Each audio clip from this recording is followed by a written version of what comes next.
परम प्रभु श्री चक्रधर चिदानंद साकार पीत वरण शोभित तनु पूरण जगदाधार विशाल देव के सूत प्रभु सदा हरित्रता केवल जिनके सिमरण से भस्म होत सब पाप। त्राहि त्राहि त्रिभुवनपति चक्रेश्वर भगवान संकट काटो दास के हरो सकल अज्ञान। मैं अभिमानी पातकी कुटिल चंडाल क्रोधी हिंसक घातकी तामच मेरी चाल। अपयक्ष दोषी लालची नीचों का मैली उर्मी मत्सर क्रूर हूँ काम क्रोध के भी। मोहे अपना जन जान कर देना पार उतार। नैया मेरी डोलती बनना के बनहार। सबकी आशा छोड़कर आया आपके पास। मोरे मन विश्वास है होगी दूर प्यार। वे नर तारे आपने हुआ इनेता ज्ञान। नहीं बढ़ाई आपकी ये मेरे भगवान। मुझ सा पापी तारना तब जानू बड़बा। हे प्रभु अपने ज्ञान से ज्ञानी नर तर जा। हे प्रभु अपने ज्ञान से ज्ञानी नर तर जा। भगवान श्री चक्रधर। उपस्थित सभी संत तपस्विनी भाइयाँ एवं भक्त जनता, आज नवरात्रों का आखिर का दिन जिसको नवमी के नाम से जाना जाता है, आज हम उसके समाप्ति की तरफ बढ़ रहे हैं। भगवान श्री चक्रधर स्वामी जी जिस समय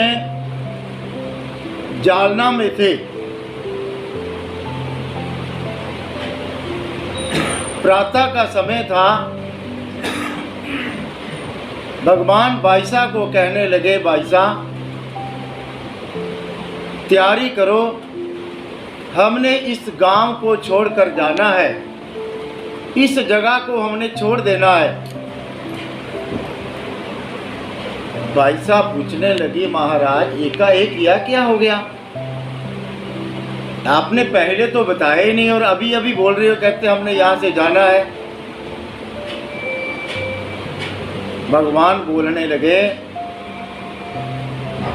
देवताएं हमारे पास आई थी, उन्होंने हमारे से विनती की भगवान आपके होते हुए हम अपना भोग नहीं ले सकती। कौन आया सी? देवताएं, उन्होंने आकर विनती की ना,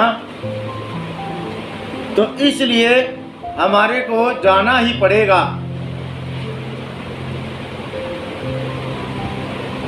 तो भाई साहब और दूसरे भक्त जन कहने लगे, महाराज देवताएं हमारा क्या बिगाड़ सकती हैं? भगवान ने कहा, ऐसा नहीं है। देवताओं की जो शक्तियां दी हुई हैं, वो शक्तियां भी हमने ही दी हुई हैं। जो पावर्स दी हुई हैं वो भी हमने दी हुई है। उनको भी पूरा करना हमारा ही फर्ज बनता है।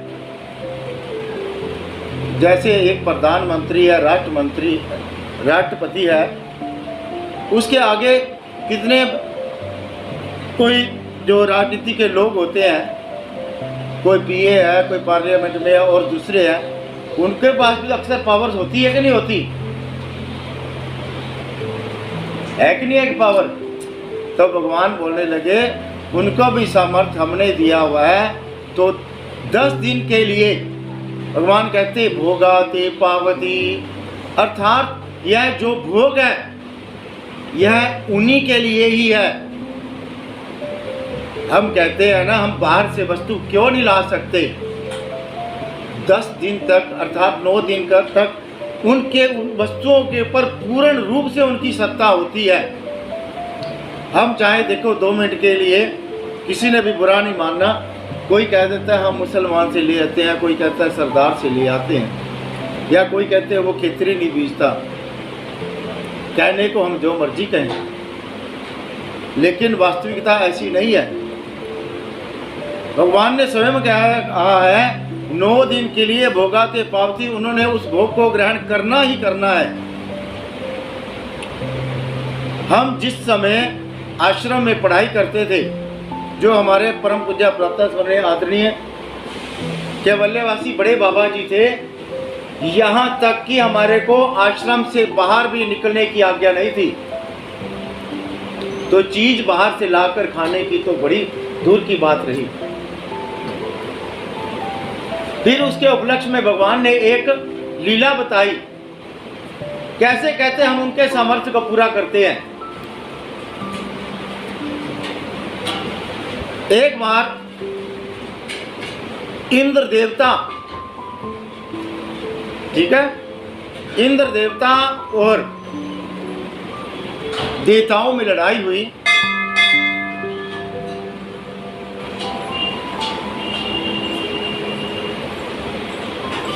देवताओं में लड़ाई हुई तो जो देवता थे वो हार रहे थे। तब इंद्र देवता ने अपनी सहायता के लिए, देखो आपने नाम अभी जो रेड पुस्तक पढ़ते हैं उसमें नाम आता है राजा मुचुकुंद, आता है ना? उस समय वो राजा बहुत बलशाली था, उसको बुलाया लड़ाई के लिए। फिर देवताओं में और दैत्यों में लड़ाई चलती रही। आखिरकार दैत्यों को हारना पड़ा। राजा मुचकुंद ने उनको हरा दिया। उसको हराने के बाद इंद्र देवता कहता है, राजा मुचकुंद क्या कहते, मैं आपसे बहुत परेशान हूं। आप कहते मांग लो, कुछ मेरे से मांगना है तो। कहते देखो पहली बात तो ये है, मैं बहुत थक गया हूं लड़ाई करते करते। नियम ऐसा है, देवताओं का 1 दिन और यहाँ का 1 वर्ष, तो वो उससे वहां 1 वर्ष तक लड़ाई चलती रही, अर्थात एक युग तक लड़ाई चलती रही, मतलब जितना समय चलती रही।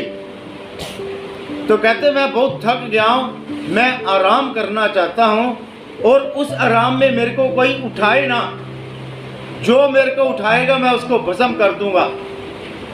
पहली बात। दूसरा, मैं कहते हैं अब जब मेरा आप कहते युग ही बदल गया, कोई रहा नहीं मेरा रिश्तेदार, तो मैं मोक्ष चाहता हूँ। तब इंद्र देवता ने कहा हम मोक्ष नहीं दे सकते। द्वापर युग में भगवान श्री कृष्ण जी का अवतार होगा, वो आपको मोक्ष दे सकते हैं। हम तो खुद ही उनके असिस्टेंट हैं, उन्होंने हमारी ड्यूटियां लगाई हुई हैं, सेवाएं लगाई हुई हैं। तो कहते ठीक है। फिर वो राजा मुचकुंद था, सो गया, एक गुफा में जाकर सो जाता है। द्वापर युग आता है, भगवान श्री कृष्ण जी का अवतार हुआ। भगवान श्री कृष्ण जी का अवतार हुआ। राजा जरासंध 17 बार भगवान के ऊपर आक्रमण करता है, 17 के 17 बार हार जाता है। आखिरकार उसने वह शिव जी की शरण में गया, उल्टा सिर नीचे पैर ऊपर करके इतनी घोर तपश्चर्या की जिस समय देवता प्रसन्न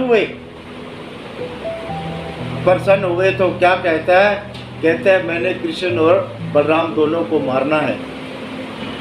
17 बार जो आदमी हार चुका हो तो उसकी गति कैसे होगी? कहते मैंने मारना है। तब भी देवताओं ने यही बात कही,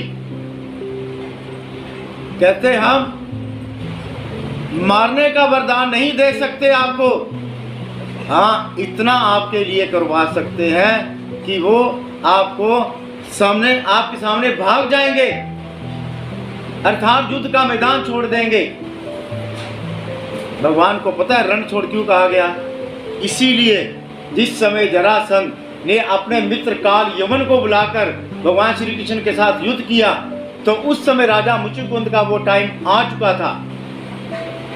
तो भगवान उस समय उस रण को छोड़कर भागते भागते उसी गुफा की तरफ जा निकले।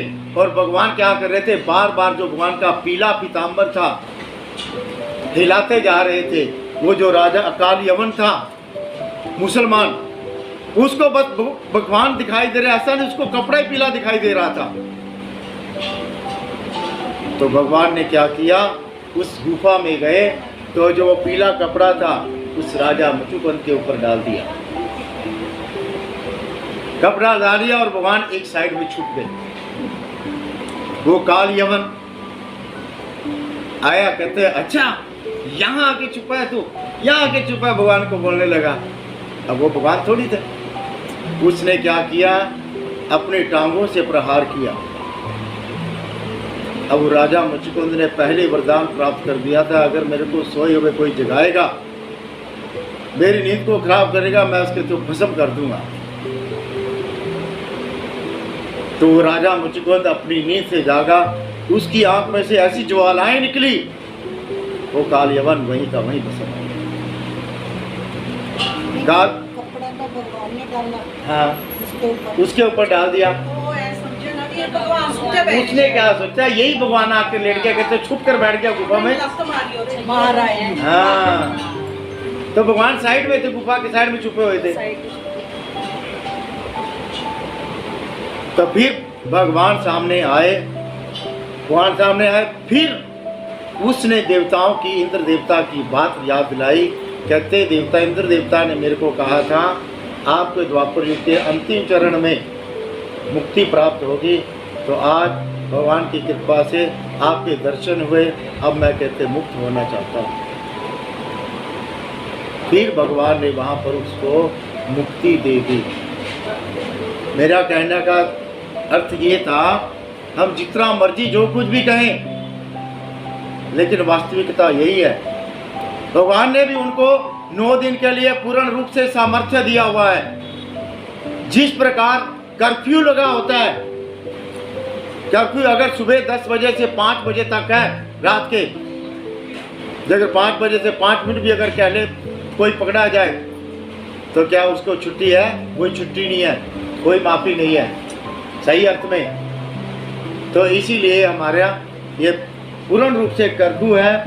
और जिन भक्तों ने इसका पालन किया या करते हैं या आगे भी करेंगे, जो बच्चा देखो माता पिता का कहना मानने वाला होता है, माता पिता उसकी हर बात का ध्यान रखते हैं। अगर संसारिक माता पिता हमारे ध्यान रखते हैं तो परमेश्वर हमारा, अगर हम उनका कहना मानेंगे तो भगवान क्यों नहीं ध्यान रखेंगे, हमारा हर बात का ध्यान रखेंगे। हम गलतियां करते हैं बीच में, फिर कहते हैं हम पूजा भी करते हैं, पाठ भी करते हैं, पता नहीं ऐसा क्यों हो जाता है। फिर हम लेकिन अपने जो ऐसी गलतियां की होती हैं उन गलतियों की तरफ ध्यान नहीं देते। कहाँ एक छोटी सी देवता, कहाँ परमेश्वर। कोई कहता है बुढ़ी होई दिया अपना एक होई का व्रत सी, कोई कहता है बासिया का व्रत सी, पता नहीं क्या क्या लोग करते रहते हैं। कोई कहते हैं अब ये और जाता है अपना, कौन सा व्रत जाता है शीतला नहीं, और भी अब स्त्रियाँ सारी है बना ये सब दर्द कर है करवा चौथ का क्या छोटी छोटी देवताएं उनके पीछे लग जाते हैं। भगवान श्री चक्रधर स्वामी जी पैठन में थे, मिट्टी गारे का काम चल रहा था। आवसा उधर से आई, आवसा उधर से आती है तो अपना उनको देखकर कहती है, कहते रुट जाने मुड़ जाने हो, घर अपनी जनानियां छड़ के इतने भगवान को बैठे मिट्टे गारे चकते पे तुसी तो कोई काम नहीं कहते। आवसा कहते होता है ना ऐसा बीच बीच में। नामदेवचार्य जी को बड़ा आश्चर्यचकित हुए, कहते आवसा तू कैसी बात कर रही है। कहती जिस अग्नि के सामने तुमने 7 फेरे लिए, जिस ब्राह्मणों के सामने 7 नाक रगड़े, तो क्या तुम्हारे को कहते पाप नहीं लगेगा। तो नागदेवचार्य जी कहने लगे, कहते कहाँ परमेश्वर, कहाँ वो अग्नि, कहाँ ब्राह्मण, कैसी बातें करती है। कहते आवसा तो दोनों को वाद विवाद करते करते भगवान के पास चले गए। दोनों ने अपनी बात ऐसी रख दी। भगवान ने कहा, कहते कल को काल का बुलावा आएगा, क्या अग्नि उनको बचा लेगी। कल को काल का बुलावा, क्या वो ब्राह्मण बचा लेंगे। तो आवसा पूछने लगी, क्या महाराज आप बचा लेंगे। भगवान ने छाती ठोक कर कहा, आई एम गॉड, मैं बचा लूंगा। क्या भगवान ने क्या ऐसी कहीं लीलाएं नहीं की। श्री चक्रधर स्वामी जी ने, श्री कृष्ण महाराज जी ने, श्री नामदेवचार्य जी को भगवान ने डोमे ग्राम में थे तो कहते जाके देखो ये पास में इतना शोर क्यों हो रहा है। तो पास में उधर ऊपर चढ़ कर गए तो रेम नायक के घर में कहते डाकुओं ने हमला किया हुआ था। रेम नायक एक राजा का आदमी था, पॉलिटिक्स आदमी था। तो श्री नागदेवचार्य जी को अपना जो जैसे पहले थे संन्यास लेने से पहले, तो उनको पहली अपनी पीछे की बातें सारी याद आ गई। याद आके जोर से अपने जंगा पर हाथ मार कर कहते ठहरो, कहते एक एक को मैं देख लूंगा, आता हूं। कहते अभी उन डाकुओं में से एक व्यक्ति शब्द वेदी वाण उसको बोलते हैं, जिस तरफ से शब्द अर्थात आवाज आई हो वो व्यक्ति दिखे या ना दिखे तो उसी तरफ तीर छोड़ दिया। जैसे ही वो तीर छोड़ा तो भगवान अपना श्री नागदेवचार्य जी के बिल्कुल कान के पास से होता हुआ वो तीर चला गया। श्री नागदेवचार्य तो जैसे आवाज की तो डाकू तो भाग गए। नागदेवचार्य जी नीचे आ गए, भगवान को पिछली सारी बात बता दी।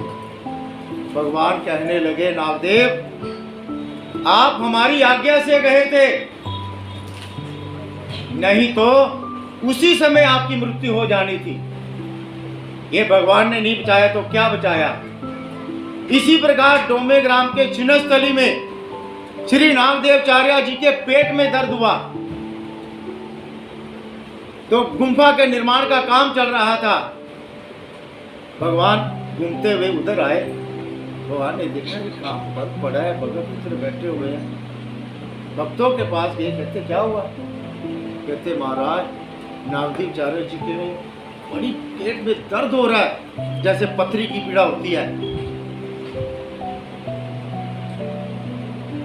तो भगवान उस जगह पर चले गए। आज भी वो स्थान बना हुआ है।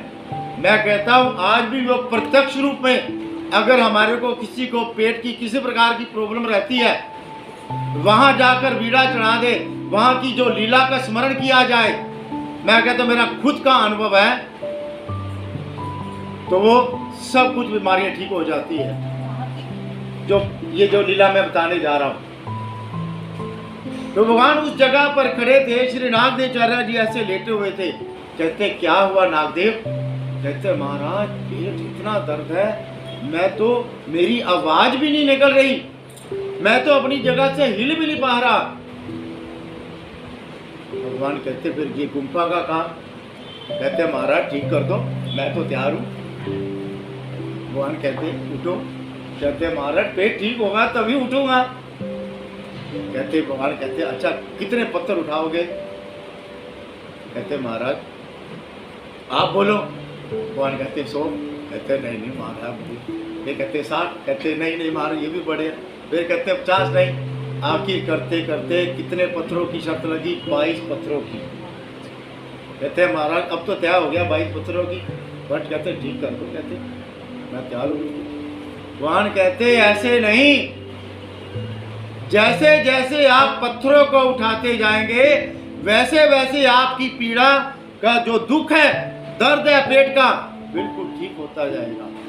श्री नागदेवाचार्य ने 1 2 3 4 ऐसे जैसे जैसे उठाते गए, जब तक 22 पत्थर उठाए तो श्री नागदेवाचार्य जी का जो पेट में दर्द था पूर्ण रूप से ठीक हो। यहाँ भी ऐसा कहा जाता है श्री नागदेवाचार्य जी की उस कहते पेट का जो दर्द था, इतना दर्द था उससे उसकी मृत्यु हो सकती थी। इसी प्रकार वाड़े गांव का एक माली था, है पैटर्न के पास, ये लीला ये छिन्नस्थली के पास।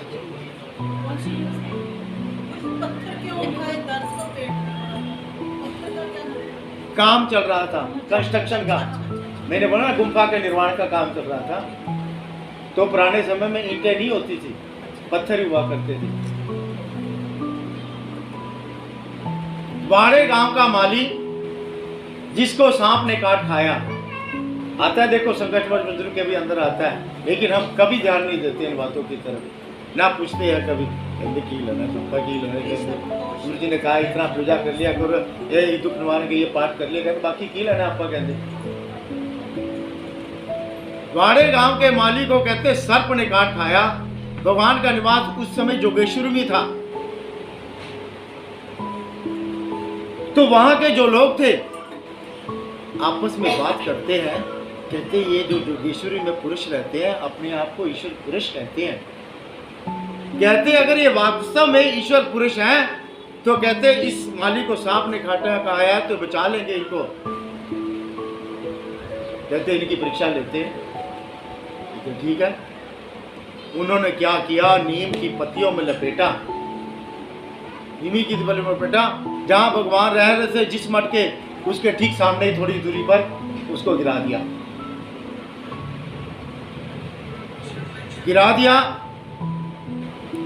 तो उसकी पत्नी, अब पास में कौन रहेगा, कोई रिश्तेदार तो पास में बैठने से रहे। उसकी पत्नी थी। तो अवसर थोड़ी देर बाद बाहर निकलती है, वो उसकी स्त्री हाथ जोड़ती है, स्त्री अवसर को, कहती मेरा संसार में कोई नहीं है, एक ही मेरा पति था, बच्चे हैं, कमाने वाला कोई नहीं है। कहते तो अवसर ने भगवान से जाकर प्रार्थना की। भगवान कहने लगे, अवसर ने श्री चरणों के चरणामृत निकाला। देखो केवल चरणामृत मात्र से चरणामृत निकाला।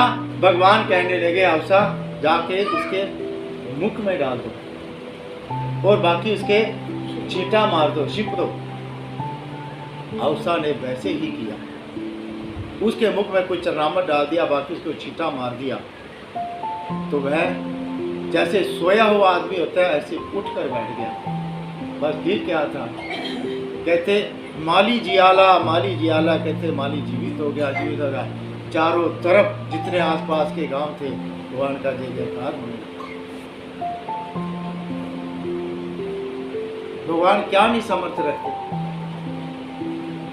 18 दिन महाभारत का युद्ध चला। 18 दिन तक भगवान उसके सारथी बने अर्जुन के। 18 दिन युद्ध, 18 अध्याय, और क्या था 18? फिर भूल गया मैं तीसरा है। 18 सारथी बने। 18 दिन युद्ध चला। और क्या था 18? गीता रे रे। 18 गीता है। और क्या था 18? 18 दिन भगवान की सारथी बने। वो तो नहीं, वो तो एक ही बात है। जो दोनों सेनाओं की जो योग था वो भी 18 अक्षशोणी था। 11 अक्षशोणी कौरवों की सेना थी, 7 पांडवों की थी। 18वें दिन जिस समय युद्ध खत्म हुआ, अर्जुन को भगवान कहते हैं अर्जुन रथ से उतरो। कहते महाराज हमेशा आप पहले उतरते हो, आज मेरे को कह रहे हो। भगवान कहते उतरो। अर्जुन उतरा। भगवान ने रथ की जो बागडोर थी वो भी निकाली, जो घोड़े थे। जैसे भगवान मां से निकल आए रथ अपने आप ही जलने लगा और इतना मैं क्या उसके भपके निकलने लगी। अर्जुन इतना हैरान हो गया। कहते महाराज इसको क्या हो गया? कहते अर्जुन ये रथ तो भीष्म पितामह, द्रोणाचार्य, कर्ण और जितने बड़े बड़े महारथी थे उनकी वजह से पहले ही जल चुका था, लेकिन जब तक मैं था तेरे साथ में तब तक तू बचा हुआ। धृतराष्ट्र ने संजय होगी, तब भी संजय ने ही उत्तर दिया यत्र श्री कृष्ण तत्र श्री विजय। जिस तरह भगवान है उधर ही विजय है, अर्थात जिस तरफ देवता है उधर विजय नहीं है। अगर हम भगवान के हैं तो भगवान तभी आपके पूरे रूप से बनेंगे। अर्जुन को क्या मरने दिया हम? फिर युद्ध होने के बाद हनुमान, नहीं युद्ध होने से पहले की बात है, हनुमान जी और अर्जुन का एक बार मिलाप हो गया। आपस में बड़ी बड़ी बातें हाँक रहे थे डींगे। अर्जुन हनुमान जी को कहते आपने श्रीलंका पर चढ़ाई की थी तो तीरों का पुल क्यों नहीं बनाया? हनुमान जी कहने लगे तीरों का पुल, तीरों के पुल में कोई जान होती है? कहते वो तो कहते मैं हाथ मार कर तोड़ूं, इसीलिए हमने कहते पत्थर के बनाए थे। अर्जुन को अपने ऊपर बड़ा अभिमान था, कहते मैं तीरों का बनाता हूं, कहते तोड़ के दिखा दे फिर। कहते ठीक है। अर्जुन ने तीरों का पुल बना दिया। हनुमान जी ने कहते अपने एक हाथ में इतना बड़ा पहाड़ दिया, मारी छलांग, खलास, फिनिश, तोड़ दिया। अब शर्त के अनुसार शर्त ये लगाई हुई थी कि अगर मैं अर्जुन हार देता हूं तो अग्नि में प्रवेश कर जाऊंगा। अग्निकांड यंत्र तैयार किया गया। प्रवेश करने की तैयारी चल रही थी। कहते जब आदमी के ऊपर दुख आता है तब भगवान को जरूर याद कर लेता है, सुख में कोई नहीं करता। दुख में सिमरण सब करे, सुख में करे ना कोई। जो सुख में सिमरण करे, दुख काहे होए रे बंदे, दुख काहे होए। अर्जुन को लगा अब तो जलना ही पड़ेगा। हाथ जोड़े, प्रवेश करने के लिए पांव उठाता है और क्या क्या कहता है, भगवान का नाम लिया, कहते हैं महाराज जय श्री कृष्ण। क्या कहा? देखिए बस सारे थोड़ी बोलते क्या, जय श्री कृष्ण। आवाज ही नहीं आ रही पूर्ण रूप से। जय श्री कृष्ण। भगवान का नाम लेते ही भगवान हाजिर। कहते मेरे को कोई बुलाए तो सही, हम तो एक टांग पे खड़े हैं, बुलाने वाला होना चाहिए। भगवान हाजिर। कहते क्यों भाई? कहते ये क्या हो गया अर्जुन? कहते तुम अग्नि में प्रवेश कर रहे हो। कहते महाराज ऐसे ऐसे शर्त लगाई थी, शर्त मैं हार गया। तो भगवान कहने लगे ठीक है यार, शर्त वो हार गया। कहते आज कल क्रिकेट का मैच होता है तो उसको क्या बोलते हैं, जो वो तीसरी आंख वाले दूसरे एम्पायर, कहते हैं एम्पायर होता है तो क्यों नहीं होते? फुटबॉल कहते हैं, कहते हैं उसका रेफरी होता है कि नहीं होता? या कोई कोर्ट में कहते हैं कुछ काम हो तो कहते हैं फिटनेस होता है कि नहीं होता? कहते हाँ महाराज सब होता है, गवाही देने। तो कहते तुम्हारे दोनों में कौन था गवाह? कहते महाराज कोई नहीं। कहते कल को तो ये हनुमान जी कहते अपने आप ही डींगे मारते फिर देंगे।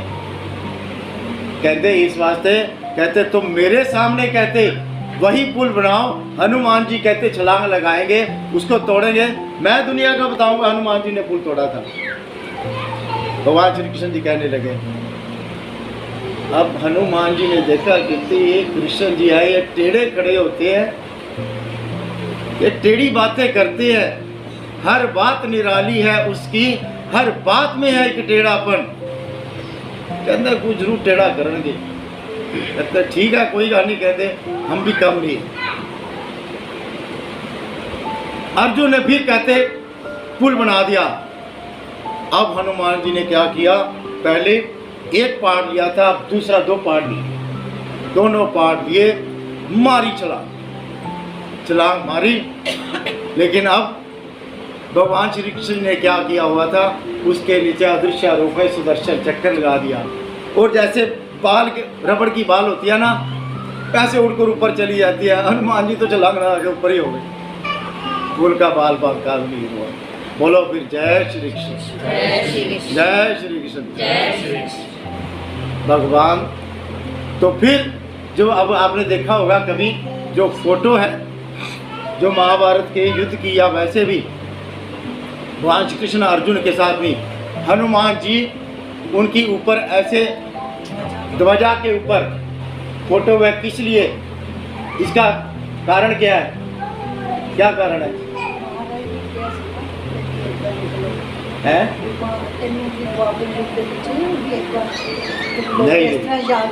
नहीं ऐसी नहीं है, किसी को पता है? हाँ शर्त हारे थे, उस शर्त में ये तय हुआ था, हनुमान जी ने कहा था, कहते जब जब आपका युद्ध होगा तब तब कहते युद्ध में आपकी गर्जना को कहते मैं डबल कर दूंगा। जिस समय अर्जुन ने सपोज करो शंख बजाया, उस शंख की आवाज को दुगने उत्साह से आपका उत्साह हर बात में बढ़ाता रहूंगा। तब से तो इसलिए हमेशा भगवान का ही बन के रहो। भगवान ने इतनी बड़ी हमारे लिए प्रतिज्ञाएं की, कभी हम प्रतिज्ञाओं की तरफ ध्यान देते हैं? कहते मेरे मार्ग पर पैर रख कर तो देख, मेरे मार्ग पर पैर रख कर तो देख, दुनिया के सारे रास्ते ना खोल दूं तो कहना, मेरा बन कर तो देख, सारी दुनिया तेरी ना बना दूं तो कहना, मेरे लिए बातें सुनकर तो देख, दुनिया में तेरा सम्मान ना बढ़ा दूं तो कहना, मेरे लिए खर्च कर कर तो देख, कुबेर के खजाने ना खोल दूं तो कहना। मैंने अपनी प्रत्यक्ष आंखों में देखा, अपनी आंखों से ये बातें देखी है। पता नहीं कितने ही उदाहरण जो भी भगवान श्री कृष्ण का बना, भगवान ने हर प्रकार से वारे न्यारे कर दिए। आज मेरी 53 एज हो चली है, समझो 13 जुलाई को पूरे 53 हो जाने हैं। कम से कम 30 सालों से ये बातें देख रहा हूँ, 30 सालों में क्या क्या नहीं हो जाता आदमी का। जो भी भगवान का बना, भगवान ने उनको बारे न्यारे कर दिए।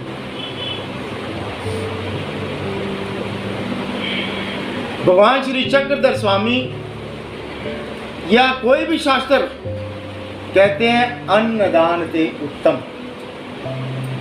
सुना है कभी? नहीं सुना? किरण जी को पूछो, ठीक है। मैं उत्तम होता है सच्ची दसो। अन्नदान जैसी उत्तम विधि कोई नहीं है। ये हम हिंदू ही करते हैं ऐसा नहीं है। हम तो 5 पैसे करते हैं सिर्फ। सरदार लोगों में देखो 24 घंटे गुरुद्वारों में लंगर चलता है कि नहीं है? अपनी कमाई का पूर्ण रूप से 10वां हिस्सा निकालते हैं। यहाँ तक कि मैंने तो ये भी सुना हुआ है, अगर किसी काम के लिए कोई लंगर है, कोई कंस्ट्रक्शन का काम या एनीवे कोई काम है, जब एक बार अनाउंस कर दिया, उन्होंने ये नहीं देखा जेब में कितने पैसे, ऐसे किया, ऐसे गुल्लक में डाल दिया, ऐसे झोली में डाल दी।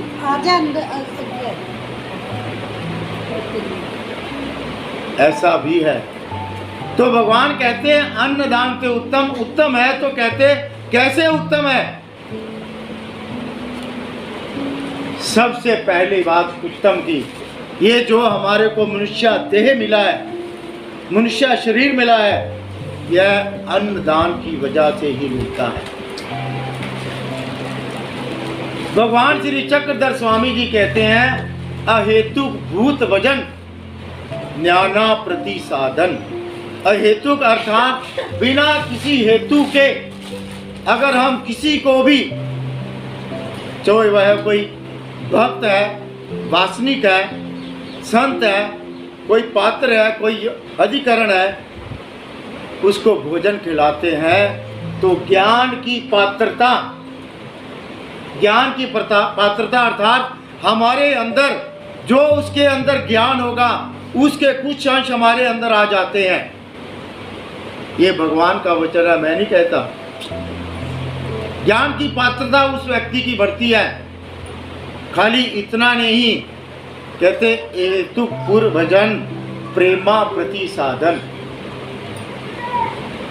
इसी प्रकार कहते ये प्रतिकारणता, ये विधि बढ़ते बढ़ते, जैसे कि मैंने कहा, किसी भक्त को खिलाया, किसी वासनिक को खिलाया, किसी संत को खिलाया, अधिकरण को खिलाया, ये हमारी विधि चल ही रही है।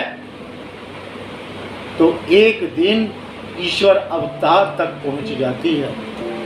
जैसे भगवान स्वयं भाई साहब के घर गए, परसों मैंने बताया था, जैसे भगवान भंडारे करके गए, तो ये क्या था? ये पात्रता उन्होंने जोड़ी हुई थी ऐसी, तभी भगवान उसके घर में भिक्षा लेने के लिए, तभी भंडारेकार उनके साथ चल पड़ा। हम क्यों नहीं चले जाते? हम भी तो सुनते हैं ये बातें। हमारे अभी अधिकार जोड़ा ही नहीं। राजा विक्रमादित्य के मन में आ गया, कहते मैं राजा कैसे बन गया? उन्होंने बड़े लोगों से पूछा जितने सियाने थे। विक्रमादित्य नाम सुना है? किसने नहीं सुना? पहले ये बताओ। मैं क्या किसने नहीं सुना? देखो किसी ने नहीं सुना। रमन जी ने नहीं सुना नाम। राजा विक्रमादित्य टीवी पे एपिसोड भी आता है। विक्रम विशाल नहीं, हाँ, राजा विक्रमा, हाँ सुना हुआ शायद। उसके मन में आ गया। और बताओ, ये अभी जो नया साल शुरू हुआ है, विक्रमी संवत्सर लिखा होता है, उसी राजा के नाम से है। इतना ज्ञानी था वो। उसके मन में आ गया, कहते मैं राजा कैसे बन गया? दुनिया कोई गरीब है, कोई अमीर है, कोई छोटा है, कोई बड़ा है, किसी के पास खाने को कुछ नहीं है। उन्हें बड़े सियाने लोगों से पूछा। आखिरकार उसको एक ऐसा व्यक्ति मिल ही गया। कहते भाई देख, कल जिस समय तू अपने घर का दरवाजा खोलेगा, राज दरबार खोलेगा दरवाजा, मत दरवाजा खोलते ही जो तेरे माथे पहले लगे वो तेरे को बता सकता है तू राजा कैसे बना।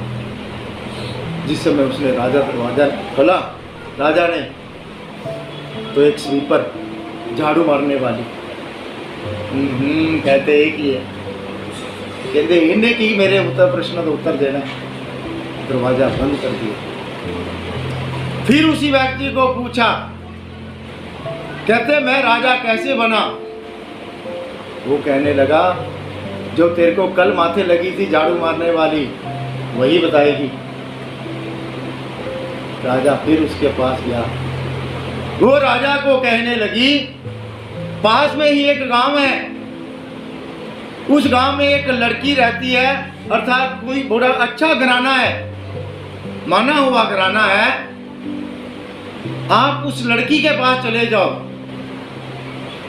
राजा उस गांव में पहुंच गया, उस लड़की को पूछा, कहते मैं राजा कैसे बना?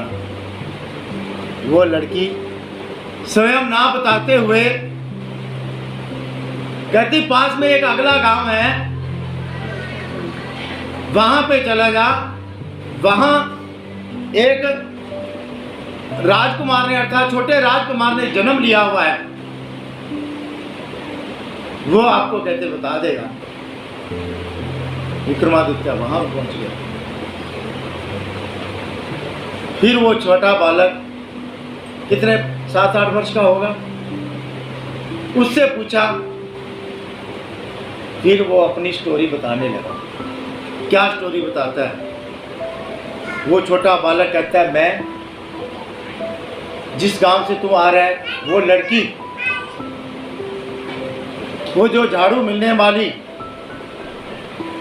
और चौथा तू, हम घर के 4 सदस्य थे। घर में जो झाड़ू मारने वाली वो सबसे बड़ी हमारी माँ। जो तू राजा बना वो तुम्हारा सबसे बड़ा भाई। जो जिस लड़की के घर में गया वो हमारी बहन, और मैं सबसे छोटा घर में लड़का था। बहुत हमारा अच्छा घर का कहते गुजारा चल रहा था। अकाल पड़ा। अकाल पड़ने के बाद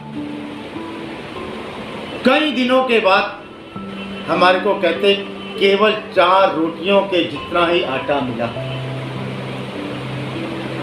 केवल 4 रोटियों के जितना।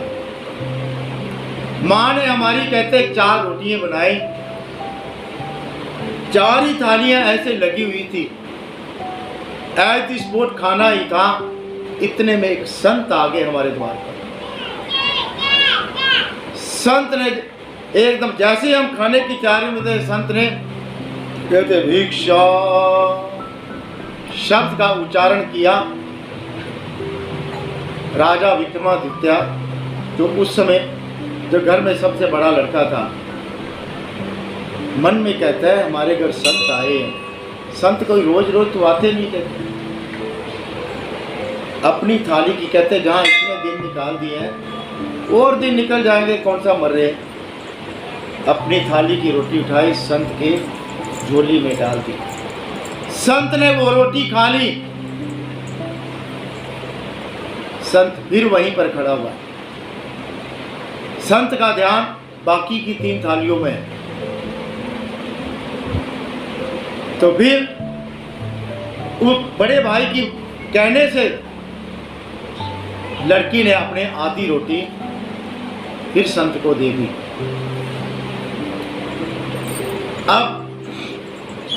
अब जो छोटा भाई था वो सोचने बड़े भाई ने दे दी, बहन ने दे दी, ये सोचने लग पड़ा दो कहने दो। बड़ा टाइम लगा दिया। वो संत बेचारा वही खड़ा है। आखिरकार काफी विचार करने के बाद उसने अपनी आधी रोटी तोड़ी, वो भी दे दी। अब रह गई थी माँ की थाली में पूरी रोटी। माँ को लगा कहते मेरे बड़े बेटे की पूरी रोटी खा ली, लड़की की आधी रोटी खा ली और छोटे लड़के की भी आधी रोटी खा ली। अब मेरी थाली पर इसकी ताक है, दृष्टि है। यह सोचते हुए उसने झाड़ू उठाया और संत के पीछे लग गई। संत के पीछे लग गई। संत तो भाग गया। कर्मों की गति ऐसी हुई, जो बड़े लड़के ने बिना विचार, बिना हेतु, बिना सोचे भाई मेरे घर में संत आए हैं, तो मेरा फर्ज है, मैंने रोटी देनी है। भगवान ने उसको राजा बना दिया। दूसरी जो लड़की थी वो कहने के बाद ही थी, उसको बहुत अच्छा घर दिला दिया भगवान ने।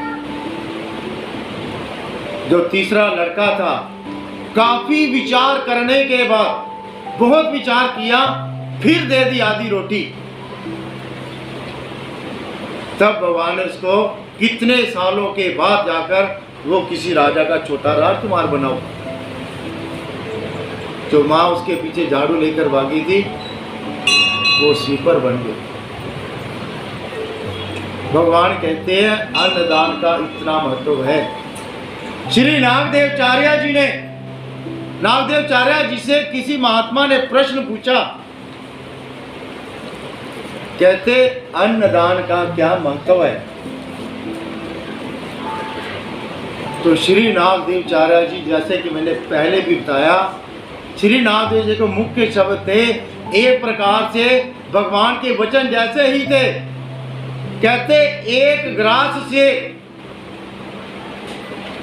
एक ग्रास मतलब एक ग्राही से कितना आपके कर्मों का नाश होता है मैं नहीं बता सकता। इतनी अन्नदान की श्रेष्ठता बतलाई है। तो आज इस यज्ञ के अंदर जितना भी जो आगे भी पहले भी लाते रहे, आज भी लाए या आगे भी करते हैं, भगवान मैं कहता हूँ सभी को इस प्रकार का समर्थ दे। ऐसे ही क्रियाएं आप सबके हाथों से होती रहे, यही भगवान से प्रार्थना करता हूँ। तो अब पूजा होगी, तो पहले दंडवत बोला जाएगा। जो डाल सकते हैं डालें, नहीं तो कम से कम सिर जरूर निभाना है। दंड